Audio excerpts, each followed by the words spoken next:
세이나 이디요.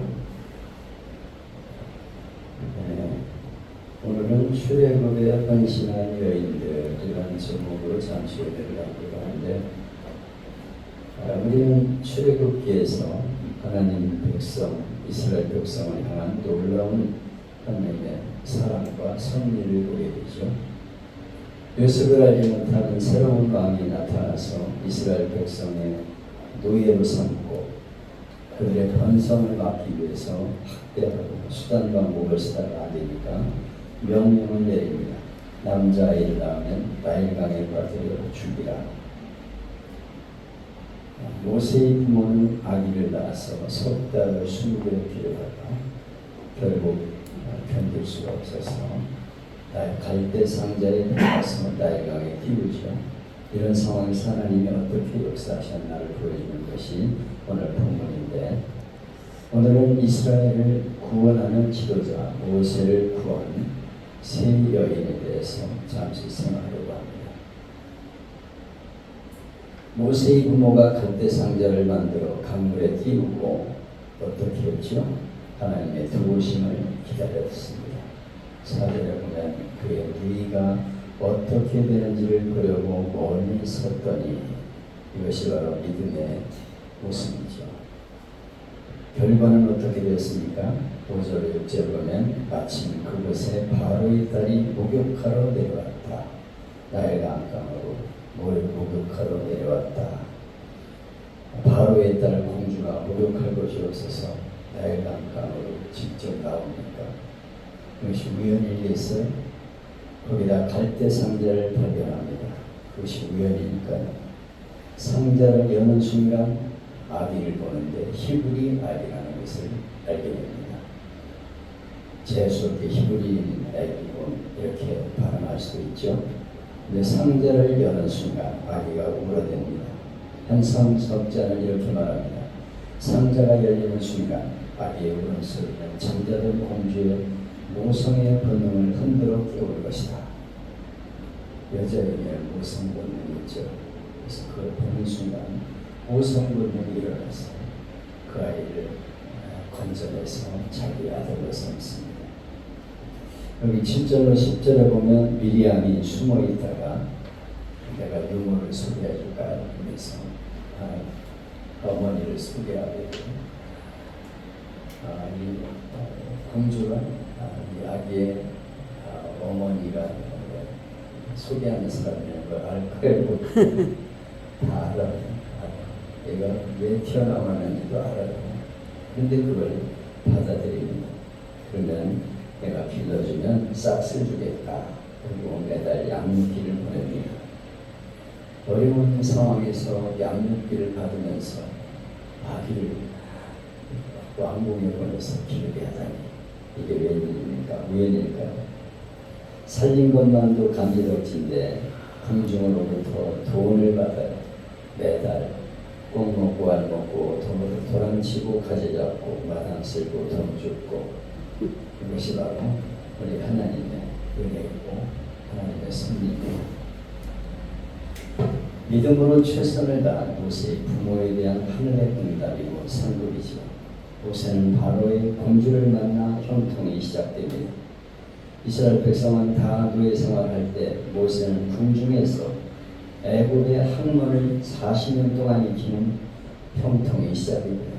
거기서 이 모세는 지도자 훈련을 받아요. 40년 동안을 왕궁에서 훈련을 받으니까 나를 어떻게 이끌어가는가, 이걸 다 거기서 배웁니다. 예언을 배우고 무술도 배우고, 공주의 아들이니까 얼마나 무술을 잘 배웠겠어요. 그래서 이스라엘 백성을 이끌고 갈 지도자 훈련을 이 왕궁에서 받습니다. 사람에게는 떨어지는 것이 하나님 앞에서는 형통의 길인 것이죠. 하나님께서는 모세를 만들기 위해 세 여자를 사용하십니다. 본문에 등장하는 세 여자는 모세 되게 한 그런 여인들입니다. 하나님은 사람을 만나게 하셔요. 그래서 어떤 길을 열어주시고 이끌어가시는 것을 보게 됩니다. 내가 늘 얘기하지만 전도하러 나가면서 아파트에서 너무 힘들어서 3시쯤 됐을 때 밥도 굶어가면서 전도를 했죠. 시간이 너무 아까우니까 한 집이라도 더 들려고 걸어다니다 보니까 밥도 굶었어요. 그리고 3월달에 내 귀가 싫어요. 그래서 귀를 감싸고서 발을 이렇게 베란다에서 내려다보니까 유치원 건물이 보여요. 이화 유치원인데 내려다보면서 중얼거렸어요. 하나님, 나 불쌍하죠? 나 배도 불고 추워요. 귀가 시리는데 이 동네에서 나처럼 목사가 전도하러 나오는 사람이 누가 있어요? 나밖에 없잖아요. 하나님 저런 건물 하나만 주세요. 하나님 모든 것을 주인인데 주실 수 있잖아요. 하나님 이렇게 중얼거렸어요. 그냥 중얼거리는 거예요. 그냥 아래 내려다보면서. 그리고는 이제 어디를 갈까? 그리고 이제 이단지 상가롱을 찍어가지고 70평을 우리가 그냥 먹겠다고 생각하고 우리가 기도하고 그랬어요. 기회에는 상가니까. 그런데 관리소장을 만나니까 관리소장님이 장모님인데 목사님 그러지 마시고요. 그 상가 건물 아무리 제약이 있으니까 그 안에 있는 유치원 건물을 분양받으시죠. 자, 유치원에서 교회할 수 있어요. 그랬더니 청전동에서 저희가 소개해서 교회가 하나 들어간대요. 그래서 목사님 거기를 분양받았어요. 그래서 제가 유치원 가봤어요. 그랬더니 이화 유치원보다 조금 큰 건물인데 아주 딱 교회예요. 그 벽만 틀어놓은 교회야. 이야, 하나님이 얘기하시구나. 그리고 그걸 놓고 기도해가지고 결국 그리 분양받았습니다. 우리가 어떤 일을 기획하고 기도할 때 하나님이 사람을 만나게 하시고 그래서 전혀 뜻밖의 길을 인도하시고 이끌어가는 것을 보게 됩니다. 여기 모세의 길을 인도하는 세 여자. 첫째 여자는 요게벳 어머니죠. 성경은 그 여자가 잉타의 아들 낳아 준수함을 보고 그를 석 달을 숨겼더니 요게벳이 목숨 걸고 요새 모세를 길렀다는 거예요. 얼음팔과 사람팔과 같은 시간이죠. 절대로 밖으로 안 나갔을 겁니다. 목욕도 몰래 시켰겠고요. 모르겠어요. 우는 소리 울지 밖에 안 내보내려고 어떻게 입을 틀어막고 목욕시켰는지 모르겠는데 목숨을 걸고 모세를 하나님은 사랑하셔서 죽음으로 떨어지는 순간 요게벳을 사용하셨습니다. 더 이상 숨길 수 없게 되네 최선을 다하고 이제 자기 할 일을 마쳤다는 말이죠. 이제는 하나님께 맡기는 수밖에 없어요. 인생을 살다가 최선을 다하고 더 이상 어떻게 할 수 없을 때는 하나님께 맡기는 것이 최선을 다합니다. 아멘. 할 수 없는데 하나님께 맡깁니다. 맡기는 거죠. 두 번째 여자는 미리암입니다. 갈대 상자를 만들고 물이 새들어오지 못하도록 역청을 바릅니다. 엄마와 함께 했겠죠. 아빠가 도와줬는지 모르겠습니다. 그리고 나일강가에 갈대 사이에 두었습니다. 악어밥이 될 수 있습니다. 이 나일강은 악어들이 들끓는 그런 강이에요. 물에 넘쳐 죽을 수도 있어요. 미리암이 어떻게 되나 지켜보고 있었어요. 가슴이 졸렸겠죠. 상자를 따라가면서 한시도 눈을 떼지 않습니다. 아마 강물이 떠내려갈 때 이분 미리암은 계속 그 상자를 따라갔을 거예요. 공주가 그 모습을 보고 발견했을 때 지혜롭게도 내가 유물을 구해주겠습니다. 그러다가 아니 다 안다니까 이게 잔꾀를 하려구나. 거기서 죽을 수도 있어요. 뭐 히브리인의 집을 잡아가지고 죽일 수도 있는데 용기를 내서 나가는 거예요. 뛰쳐나가. 그래서 내가 유물을 소개해줄게요. 그래서 어머니를 소개합니다. 결코 기회를 놓치지 않았어요. 미리암이 없었다면 모세될 수가 없었어요. 두 번째 낭떠러리에 떨어질 때 미리암을 통해 사랑의 날개를 하나님이 달아주십니다. 세 번째 여자는 공주가 목욕하러 나일강에 나옵니다. 모세가 모이는 갈대 상자를 보았습니다. 열어보니까 무엇이었는데 아기가 우는 거예요. 그가 그를 불쌍히 여겨 이르되 이는 히브리 사람이 아기로다. 히브리 여자가 길에다가 버린 것임을 알았습니다. 이는 히브리 사람이 아비로다. 분명히 죽여야 할 악인을 알았다는 말이죠. 아버지의 뜻을 잘 아는 딸입니다. 근데 아버지의 뜻을 어기면서 아버지 집에서 길렀습니다. 하나님이 사랑하는 자를 어떻게든 보호해 주신다는 뚜렷한 증거죠. 아멘. 하나님은 낭떠러지고 떨어지는 사람에게 사랑의 날개를 공주를 통해 달아주셔서 아멘. 그래서 애굽 왕궁에서 길러. 이건 참 희한한 일이죠. 히브리 사람의 아기는 다 죽이라고 했는데 그 왕궁에서 아기를 기르도록 하나님이 인도하십니다. 세 여자가 올 안에 없었으면 모세가 될 수 없었어요. 하나님은 떨어지는 사람에게 사람을 통해 사랑의 날개를 달아주시는 분입니다. 한번 따라할까요? 하나님은 떨어지는 순간에도 사람을 준비시켜 도우신다. 사람을 준비시켜 도우신다. 아멘. 아멘. 어느 목사님이 서울에서 전도를 제일 많이 하는 분을 만났어요.